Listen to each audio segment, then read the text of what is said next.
नागते चोबे सर्वै सवै सर्वधनी न रहा। जिस व्यक्ति को प्रिय अप्रिय एक समान प्रतीत होते हो, सुख दुख एक समान लगते हो, यहाँ तक कि जिसे भूतकाल और भविष्यकाल ये दोनों भी एक समान प्रतीत होते हो, वह मनुष्य ही सबसे बड़ा धनी है।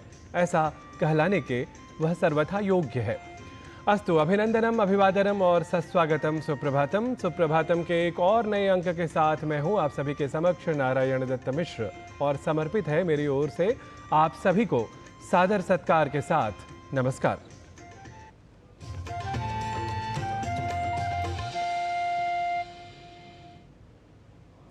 मातुलो यस्य गोविंदः पिता यस्य धनंजयः अभिमन्युर्वधम प्राप्तः कालस्य कुटिलागतिः। अर्थात श्री कृष्ण जिसके मामा थे और अर्जुन जैसे धनुर्धर जिसके पिता, उस अभिमन्यु का भी वध हुआ। कहने का अर्थ यह कि काल की गति बहुत कुटिल है, या कहें कि काल की गति को समझना बहुत कठिन है। पर हम इस काल की महिमा को उसके कल्पित पर संसार के लिए अवश्य ही यथार्थ तत्वों के साथ यथासंभव समझने का प्रयास करते चले आ रहे हैं पंचांग के माध्यम से। तो आइए सुप्रभातम का आरंभ करते हैं हम आज का पंचांग इस आद्य प्रभाग के साथ। आज का पंचांग युगाब्द 5127, विक्रम संवत 2082, शक संवत 1947, दक्षिणायन, आषाढ़ मास, शुक्ल पक्ष, पूर्णिमा तिथि, बृहस्पतिवार, पूर्वाषाढ़ा नक्षत्र। आज का दिन सभी के लिए मंगलमय हो। तो तिथि, वार, नक्षत्र आदि सामयिक अभिज्ञान के बाद अब समय है ज्ञानार्जन की प्राप्ति का।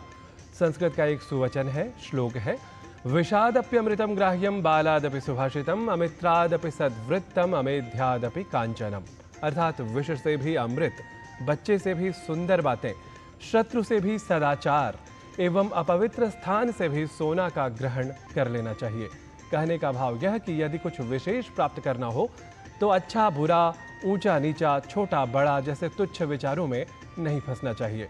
इसलिए बच्चे से भी अगर अच्छे या प्रेरणाप्रद वचन प्राप्त हो तो अवश्य ही उन वचनों को ग्रहण करना चाहिए। तो इसी शिक्षाप्रद सुवचन के बाद सुप्रभातम के क्रम को बढ़ाते हैं अपने चिर परिचित सुभाषित प्रभाग के साथ। नियतं कुरु कर्म त्वं कर्म ज्यायो ह्यकर्मणः शरीरयात्रापि च ते न प्रसिद्धेद कर्मणः। तू स्वभावतः प्राप्त नियत स्वरूप कर्तव्य कर्म कर, क्योंकि कर्म न करने की अपेक्षा कर्म करना श्रेष्ठ है, तथा कर्म न करने से तेरा शरीर निर्वाह भी सिद्ध नहीं होगा। You must perform your action which has been enjoined, because action is superior to inaction, and even the maintenance of your body could not be properly accomplished through inaction. और सुप्रभातम में अब समय है भारतीय ज्ञान परंपरा से जुड़ी प्रस्तुति का। गुरुओं को समर्पित गुरु पूर्णिमा आषाढ़ मास की पूर्णिमा तिथि को मनाया जाता है।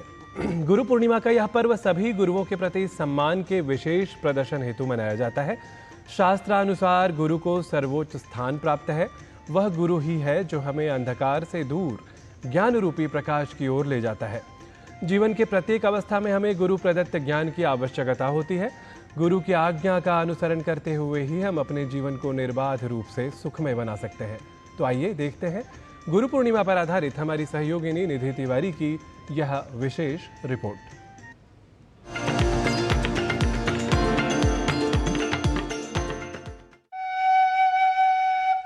अज्ञानतिमिरान्धस्य ज्ञानाञ्जनशलाकया चक्षुरुन्मीलितं येन तस्मै श्रीगुरवे नमः।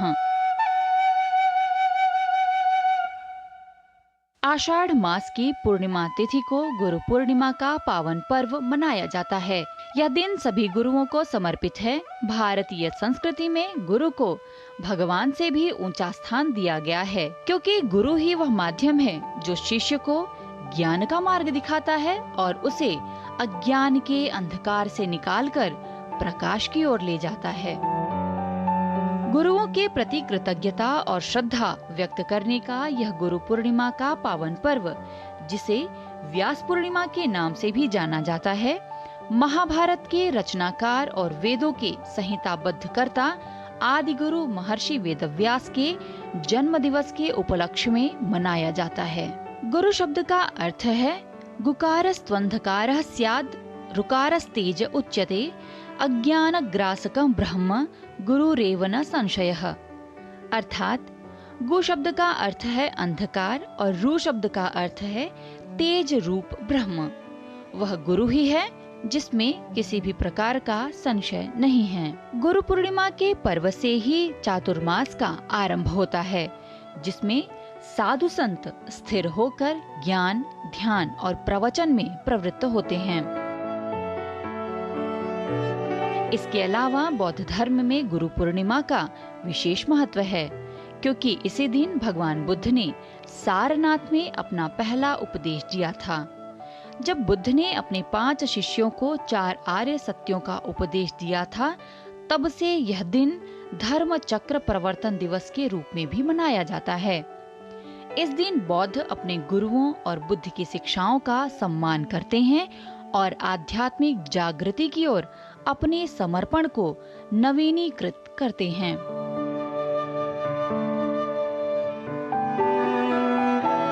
जिज्ञासा मानवीय प्रवृत्ति है। मनुष्य के जिज्ञासा के समाधान के लिए योग्य और अनुभवी व्यक्ति के रूप में गुरु का स्थान अतुलनीय है। गुरु का महत्व व्यक्ति के आध्यात्मिक मनोगति हेतु अथवा अकादमिक प्रगति में अति दर्शनीय है, क्योंकि गुरु के सानिध्य में ही व्यक्ति का स्वविकास संभव होता है।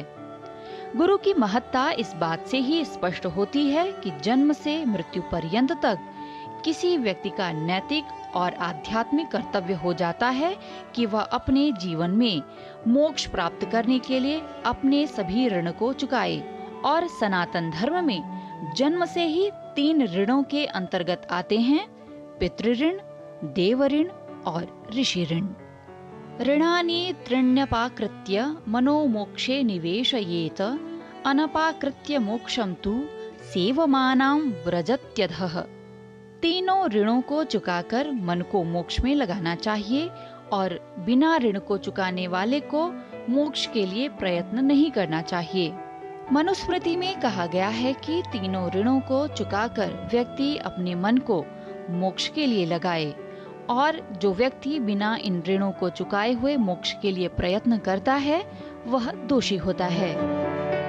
तीनों ऋणों में ऋषि ऋण शिक्षकों और गुरुओं के लिए है, जो हमें ज्ञान का आशीर्वाद देते हैं।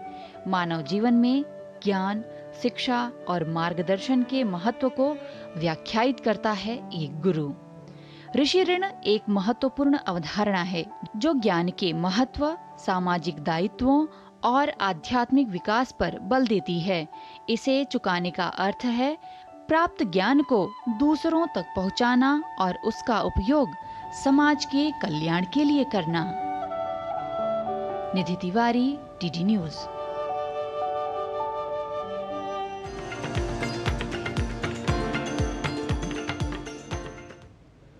गुरु पूर्णिमा के महत्व पर आधारित इस विशेष रिपोर्ट के साथ ही सुप्रभातम में अभी समय है एक अल्प विराम का। आप देखते रहिए डीडी न्यूज। हम जल्दी ही लौटते हैं।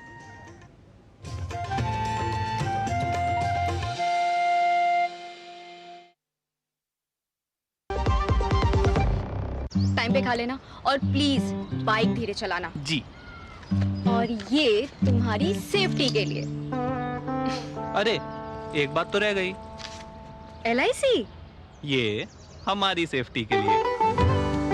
दिल की सुनो, LIC चुनो। LIC हर पल आपके साथ। ये विशाल है ना, इसका सब प्रॉपर चलता है। कल उसके बैंक अकाउंट में 15,000 रुपए का फ्रॉड हुआ है, पता है?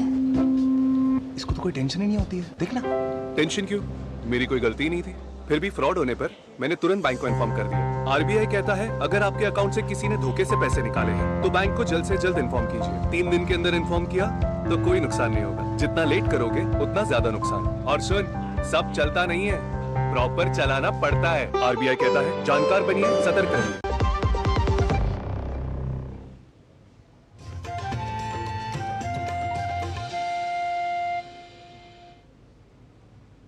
पुनरअपि स्वागत है आप सभी का सुप्रभातम में।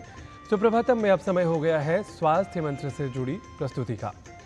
दमा एक श्वसन संबंधित समस्या है जिसमें व्यक्ति को सांस लेने में परेशानी होती है। आवश्यक है कि दमा रोग के लक्षणों की पहचान यथाशीघ्र हो पाए और सही समय पर इसका इलाज शुरू हो सके। देखिए इसी पर आधारित हमारी सहयोगिनी किरण भारद्वाज की यह विशेष रिपोर्ट।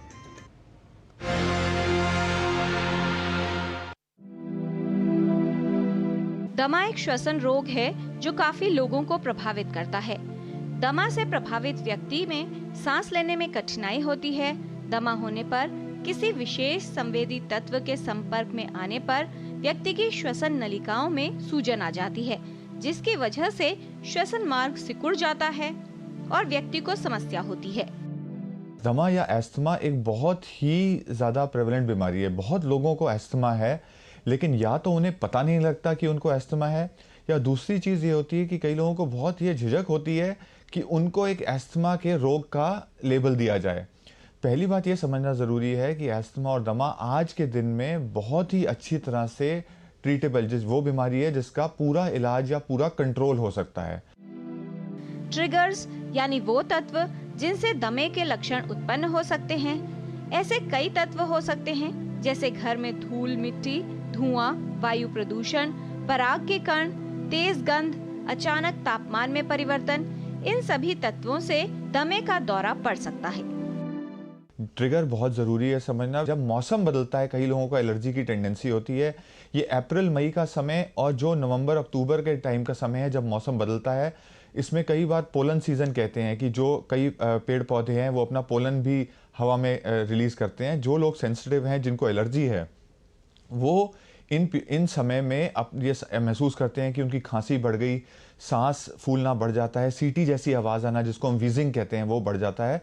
तो ये होते हैं सीजनल ट्रिगर। दूसरी चीज़ होती है कि कई लोगों को कुछ नॉन ऐसी चीज़ें होती हैं जो एस्थमा ट्रिगर करती हैं। कई बार बच्चों में देखा जाता है, इसको हम कहते हैं एक्सरसाइज इंड्यूस्ड एस्थमा, जिसका मतलब दौड़ने पे या ठंडी हवा के संपर्क में आने से उनके जो सांस के रास्ते हैं वो ट्रिगर हो जाते हैं, सांस फूलना, वीजिंग बढ़ जाती है। और कई लोगों को ड्रग इंड्यूस्ड एस्थमा भी होता है, या कुछ ऐसी दवाइयाँ, बीपी की कुछ दवाइयाँ होती हैं जो शुरू करने पे उनको खांसी या सांस की तकलीफ हो सकती है। तो कई लोगों में बहुत सारे ट्रिगर होते हैं। इसलिए आपको अगर एस्थमा या खांसी की तकलीफ है जो कि लंबी चल रही है, आप किसी विशेषज्ञ को दिखाएं ताकि ये पता लगा सकें कि आपका एस्थमा वाकई में किसी ट्रिगर से हो रहा है या आपको इलाज किस तरह लेने की ज़रूरत है।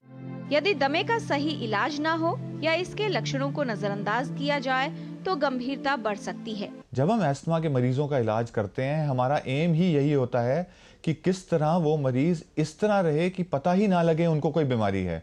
इस चीज़ को कहा जाता है एस्थमा कंट्रोल। एस्थमा कंट्रोल के 4-5 कंपोनेंट होते हैं, जिसको हम कहते हैं कि ना तो दिन में कभी सिम्टम होना, ना तो रात में सिम्टम होना, आपकी क्वालिटी ऑफ लाइफ, मतलब जिस तरह आप जी रहे हैं वो नॉर्मल होना, आप सारा वो काम कर पाएँ जो एक नॉर्मल व्यक्ति करता है।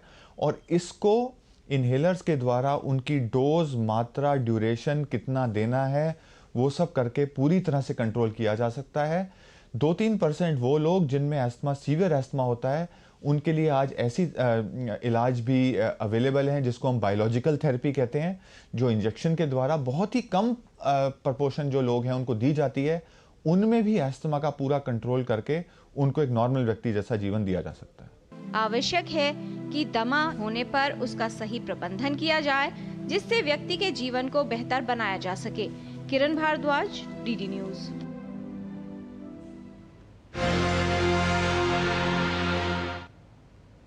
तो स्वास्थ्य की ही चर्चा को आगे बढ़ाते हैं और हम आगे योग की प्रस्तुति के द्वारा भी स्वस्थ रहने के उपाय को जानेंगे। तो आप जानते हैं कि स्वस्थ जीवन के लिए योग का विशेष महत्व है। स्वस्थ रहने का उपयोगी विकल्प है योग। प्रतिदिन योगासन व प्राणायाम करने से शरीर स्वस्थ बनता है। आइए देख लेते हैं स्वास्थ्य के लिए कुछ उपयोगी यौगिक क्रियाएं। आजकल की आरामदायक जीवन शैली में बहुत नरम गद्दों पर सोने, बहुत नरम स्पंज वाले सोफों पर बैठने, मोबाइल को कंधे पर दबाकर बात करने या स्क्रीन पर लंबे समय तक काम करने, ये सब कुछ जब बहुत लंबे समय तक किया जाता है तो शरीर की संरचना में कुछ गड़बड़ी हो जाती है, पोस्चर बिगड़ जाता है। वैसे तो योग के सभी आसन रीढ़ की हड्डी को समग्र बनाने में, पोस्चर को सुधारने में और पूरे बॉडी को अलाइन रखने में हमारी बहुत मदद करते हैं। उनमें से आज हम जानते हैं कुछ आसन। पहला हम जानेंगे ट्विस्ट। सुखासन में इसी पोजीशन में बैठ जाएं, क्रॉस लेग। एक हाथ को हम विपरीत घुटने पर रखेंगे, दूसरा हाथ पीछे रखेंगे और उसके बाद अपने कंधों को और अधिक पीछे घुमाने की कोशिश करेंगे। धीरे से वापस। यही क्रिया दूसरी तरफ भी करेंगे।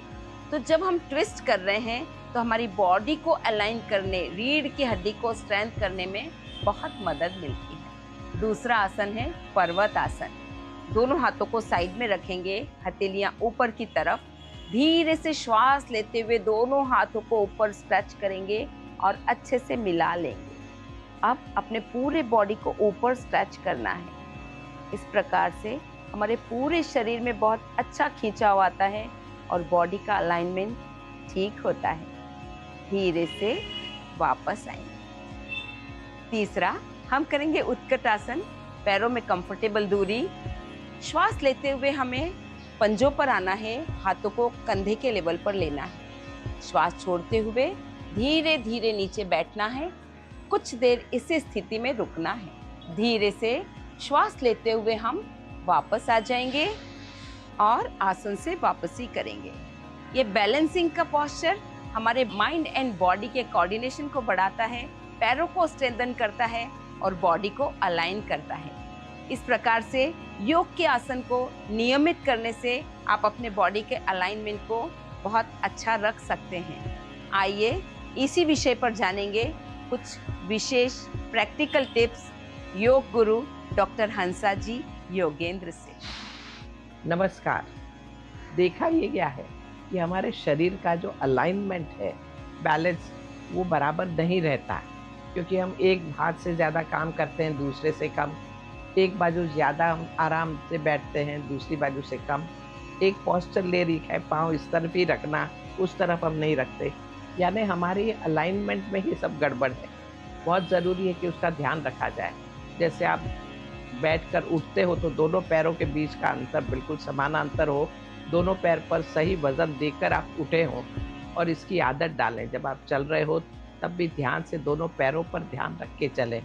जब आप कुछ काम भी कर रहे हो तो अगर राइटी हैं तो लेफ्ट हैंड से भी कोई न कोई काम ज़रूर करें कि जिससे बॉडी का बैलेंस बना रहे। योग में तो यही है कि अगर आसन एक हाथ से कर रहे हैं तो दूसरे आसन से करते ही हैं, इसलिए अलाइनमेंट ठीक रहता है। दिन में बहुत बार ऊपर की ओर देख लें, क्योंकि आगे बैठकर हम काम कर रहे हैं। थोड़ा ट्विस्ट कर लें, हर घंटे थोड़ा सा उठ के चल लें, बड़ा कमर पर भारीपना नहीं रहेगा। तो ये छोटी छोटी चीज़ें बहुत ज़रूरी है करना, और ये करते रहेंगे तो शरीर बहुत स्वस्थ रहेगा और साथ में मन भी सही चलेगा। नमस्कार। और सुप्रभातम में अब समय हो गया है एक और अल्प विराम लेने का।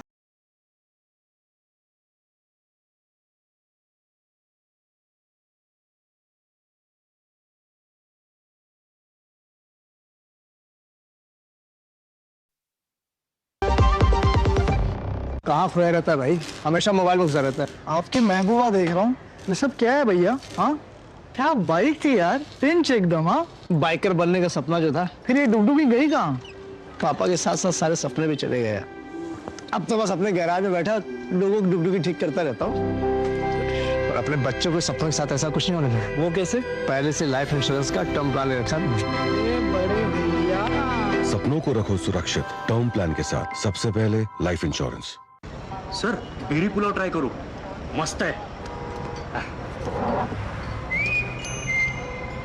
कैसा है? अरे उसको काहे को घूरता है?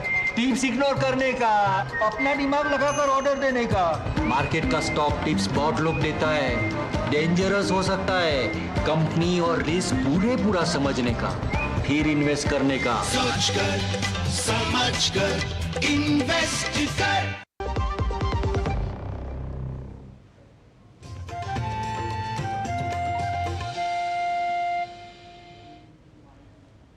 अब समय है संस्कृत सीखने का। आइए चलते हैं संस्कृत पाठशाला की कक्षा में और सीखते हैं कुछ वाक्यों को संस्कृत भाषा में हमारे सहयोगी गवीश द्विवेदी के साथ।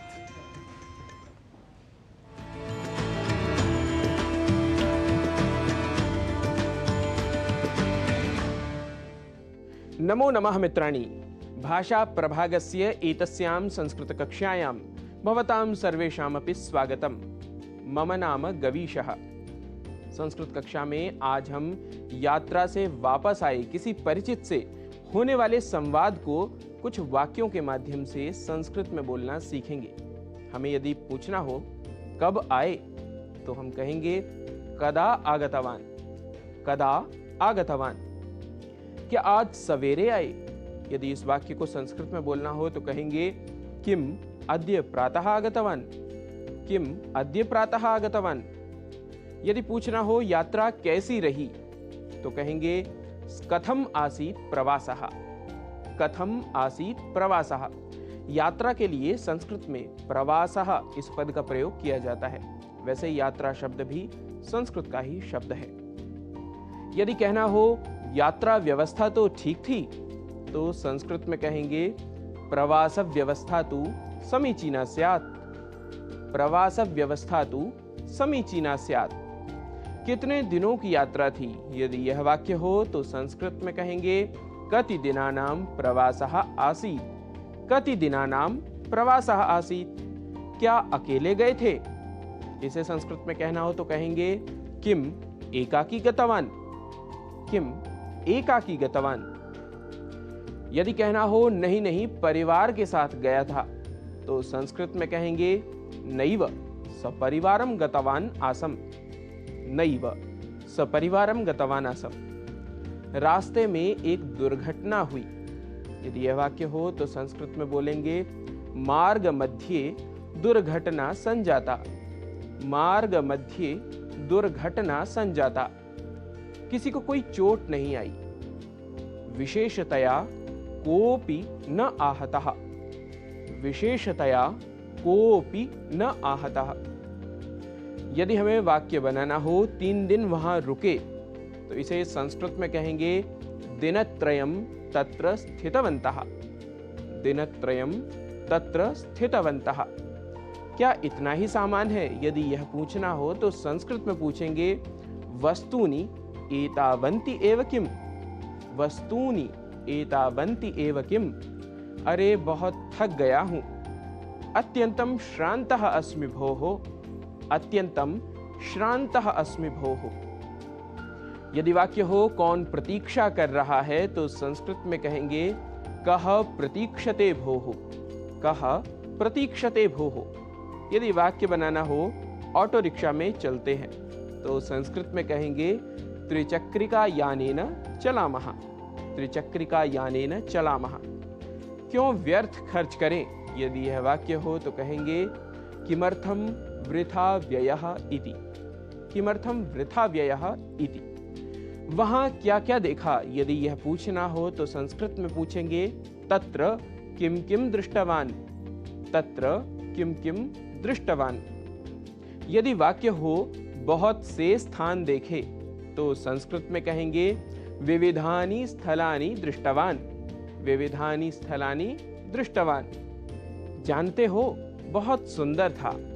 संस्कृत में कहेंगे जानाति किम अति सुंदरम आसीत्। जानाति किम अति सुंदरम आसीत्। मित्रों, आशा है सिखाए जा रहे वाक्यों को आपने भी मेरे साथ जोर जोर से बोला होगा। आज के सिखाए गए वाक्यों को ध्यान करते हुए आप करते रहिए अभ्यास। सीखने के क्रम में कुछ और नए विषय, नए वाक्य लेकर होंगे आपके समक्ष उपस्थित। तब तक के लिए नमस्कारः, नमो नमः, पुनः मिलामः।